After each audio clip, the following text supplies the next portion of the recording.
I would say that the most significant change is that now discussion within the UNFCCC process are turned to action.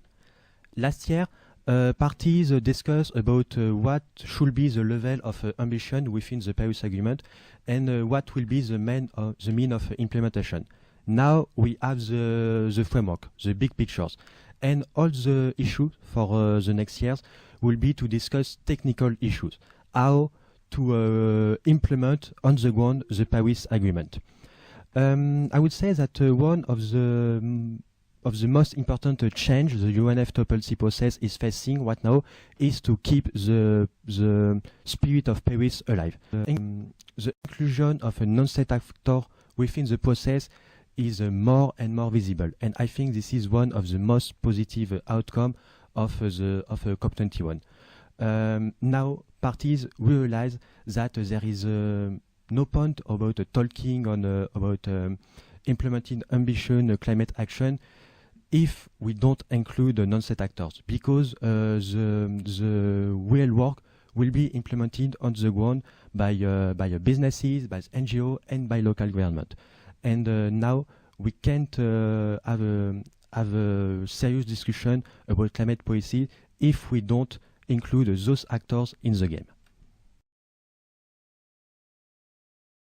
The role of youth, many youth and older delegates said that there is a need to have a youth representative in the process because delegates are human, and sometimes when they talk in their languages, they can forget what are on the ground.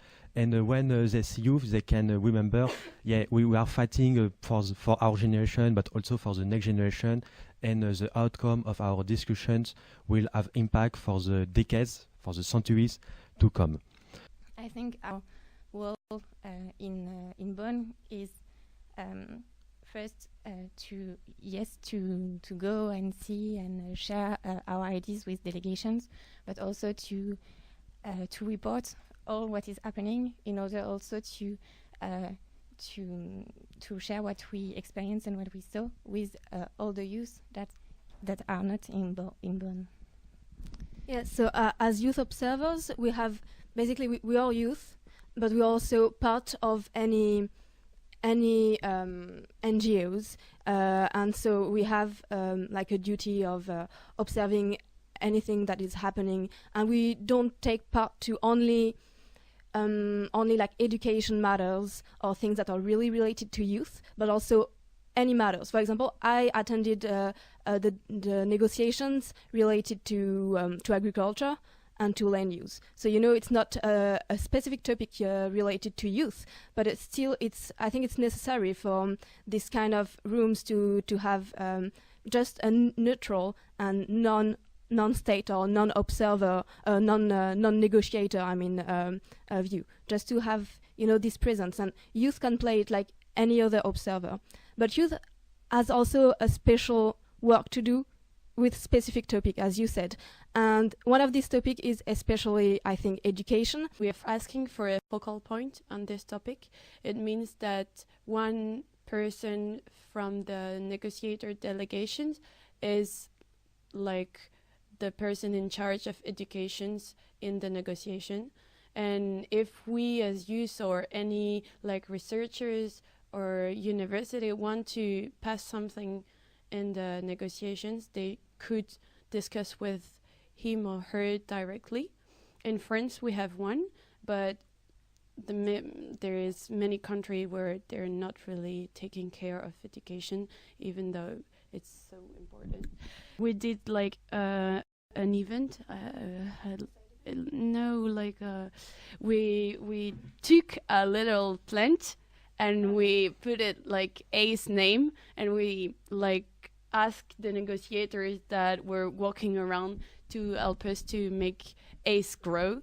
And the idea was that many of the negotiators we talked with were not aware of that. They were like, what's ACE? I don't know.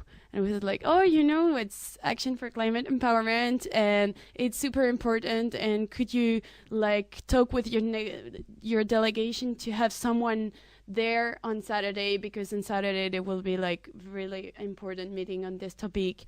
And I say, yeah, like most of them were really receptive to this issue.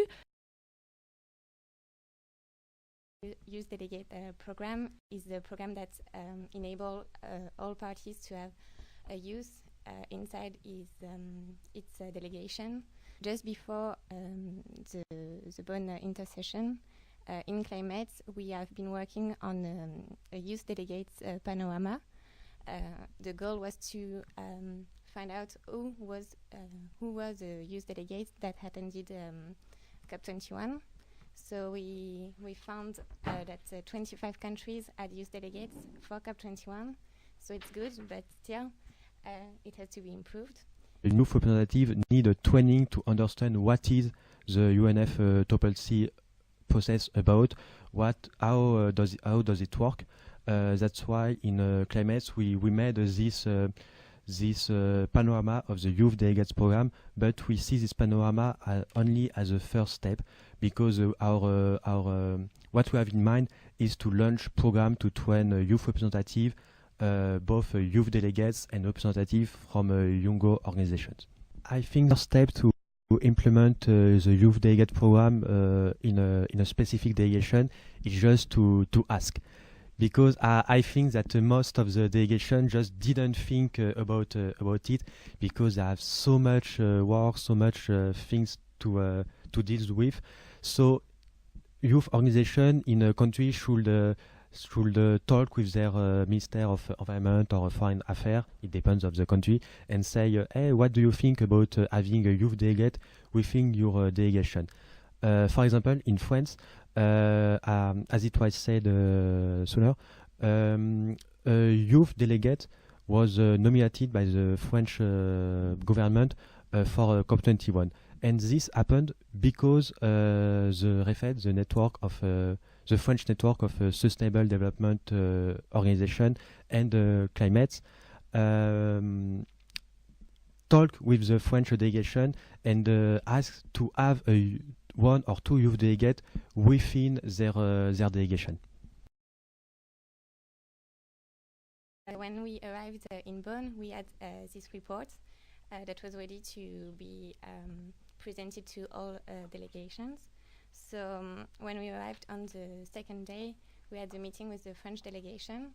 So we started by presenting this report, and then we had the possibility to really share with them what could be improved in this program and how it could be extended at a national level, but also at an international level.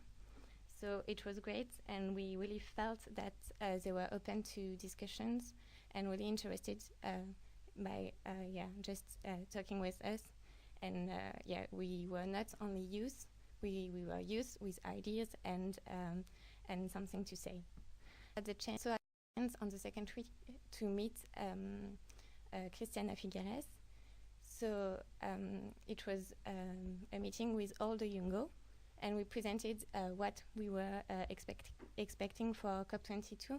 It was really a discussion on what we were expecting for COP22, but at the end, the Secretariat, for example, asked us to think like as if we were young people and taking pictures, saying, okay, we are meeting the youth. I think it was kind of frustrating for us. A part of us is not present during Bonn's intersession and actually all the UNFCCC in negotiation process, and it's something that is really criticized from the NGO and from the constituency point of view, is the emergency of climate change, basically. And actually it's not specific of the negotiations, but also of the political world in general. The emergency of climate change is not really present, and when you see how slow are the negotiation process, this is not even a critic, but it's a reality. It's very slow, and And it's normal because it's very hard to come to an agreement with a consensus. It's really hard to do so, but it's so slow that it doesn't fit the emergency aspect of climate change, you know. And us, constituency, youth constituency, environmental constituency, and so on, are there to remind negotiators that, hey, we should go faster, because this is not how we can deal with emergency, and this is not how we can deal with people that are actually dying or being displaced or being affected by so many consequences of climate change. This is a reality, and sometimes that's true that discussing politically within the negotiation or even outside it's really hard to make this reality appear.